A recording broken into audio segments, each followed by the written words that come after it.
Okay, so one of the questions I get asked most, and it's not really about the sailing or technique or settings or anything like that, it's how do I get the overlays for the data onto my sailing videos.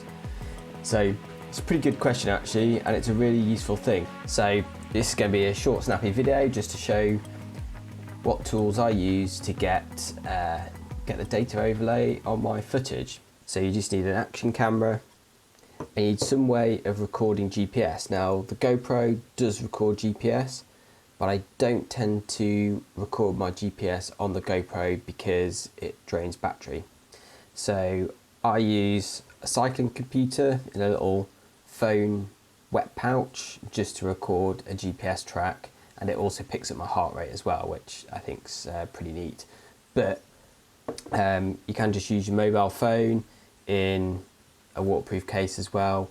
Use a kind of sports tracking app like Strava, Endomondo. Okay, first of all, let's talk about camera settings, because that makes quite a big difference to how easy this is for the average person to do with an average computer. For the vast majority of my footage that I actually put overlays on, I'm not slowing it down. It's race footage. I want to see it in real time, and if I do slow motion, it'll only be like the odd clip or so. So what I tend to do there is record in 30 frames per second, which cuts down the amount of data by half you have to deal with in terms of rendering, so that's going to speed up the process hugely. I don't use really high definition because most people, like just your mates or whatever, who are watching it, and they're probably going to be watching it on a phone, so I don't need like super high definition, so I just bring the definition down.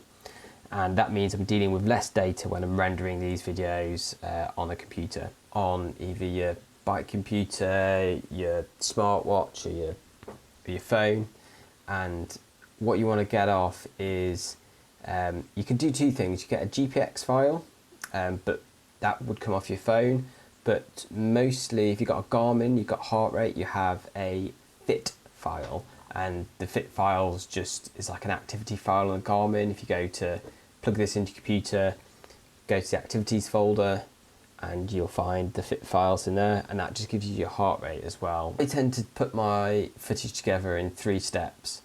I tend to get it all off the camera, put it into editing software, chop it down to the race, kind of do all the cuts from different camera angles, then put an overlay map in the bottom corner with a map of the harbour, and then export that, and then import that into the overlay software, put the overlay on, and then export again. Now that's quite a lot of effort, and for most people what you're just going to want to do is get your MP3 files straight off your camera and overlay your GPS data, heart rate data on top. So that's what I'm going to show you here, and that's the simplest thing.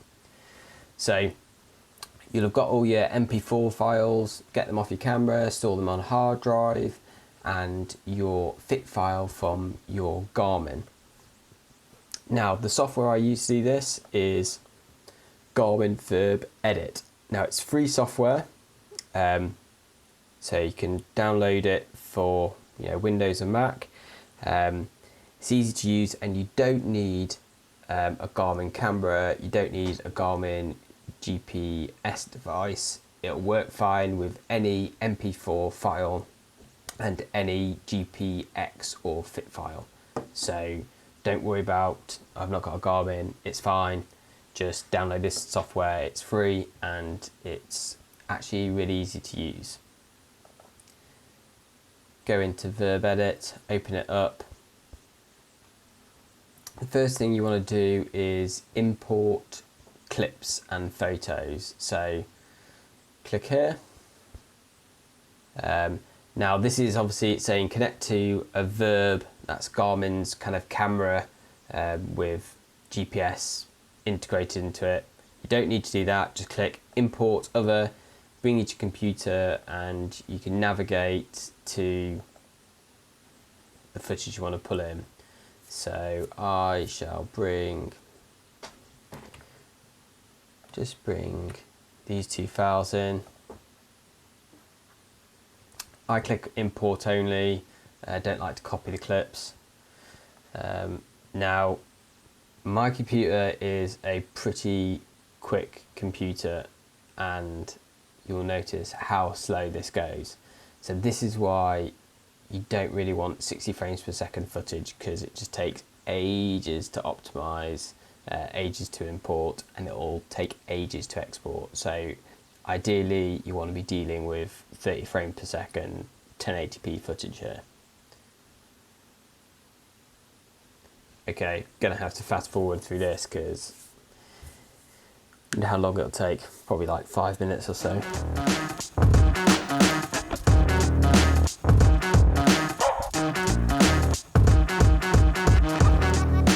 Okay, clips imported, hit OK, latest import, and double click on that, create video, example.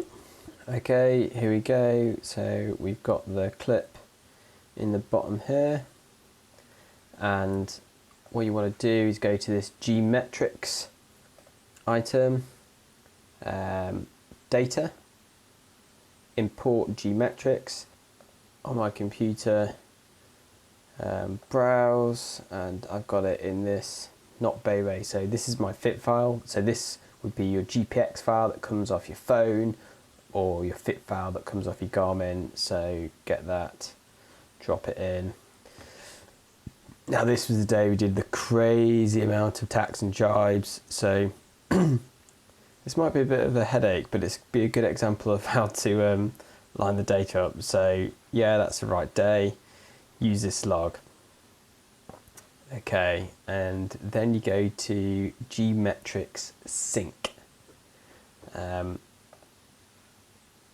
It brings up this little screen, so you've got your footage on the left and your track on the right. So now the trick to this is matching up a noticeable change of direction on your footage with a noticeable change of direction on your track. So here we go, we're launching, blah blah blah blah, and what I'm looking for is the first tack we do when we come off the beach. And there we go, this is the first tack here. Okay, let's go. So just going to pause there in the middle of the first tack, and now what we need to do is find location on this, so to match it. So there we go, come off the beach, and you can see I'm just looking, getting this red dot to where the first tack is. And then that should sync up the footage. So you can hit play, watch this dot move around, just check. It's kind of moving as you'd expect. You can kind of scan through the footage. So obviously I can see here, I'm coming up to another tack. I'm just going to scan through this footage and check that we are tacking when the change of direction is. So there you go, you can see it's lining up pretty well with the footage. Another tack here, yeah, perfect. So done. So that's the data and the footage synced up. So next thing you're going to want to do is sort out these gauges. So first thing to do is the Garmin thing, hit delete, don't want to see that. These gauges, not really that good for sailing, so delete. Got a random track, I might keep that. So what I'm going to do is hit gauges. There's one of these. Yeah, that one. So like that one at the top of the footage, so you can just see as you're being headed and lifted. Down here as well. Now these little gauges, if you click on appearance, transform, you kind of make them bigger and smaller, move them around. What other gauges do I want? Speed, don't I? Obviously you always want speed.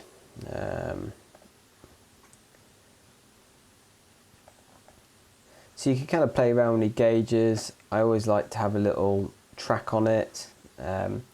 But once you've got a look that you like, I save it as a template by pressing the save button. Save your current overlay setup, so you can reuse it for video. So you can use this. So this is the template I normally use, and all I have to do is kind of make that a bit small. That's a track, it's not great. So that's pretty much it. So just have a little playthrough video.